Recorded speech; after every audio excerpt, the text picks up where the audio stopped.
Hi team, so for today's workout we're doing a 9-minute AMRAP.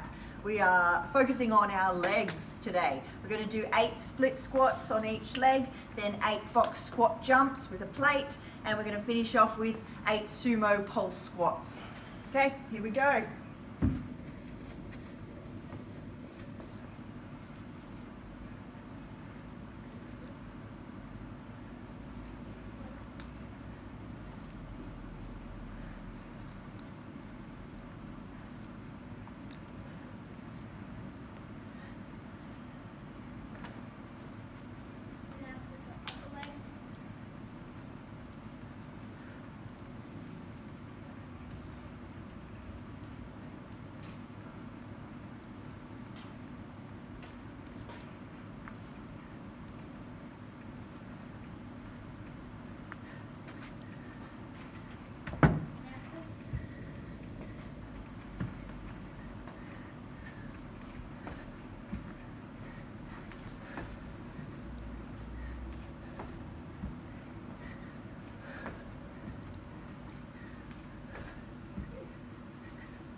Okay, keep going for the rest of the 9 minutes.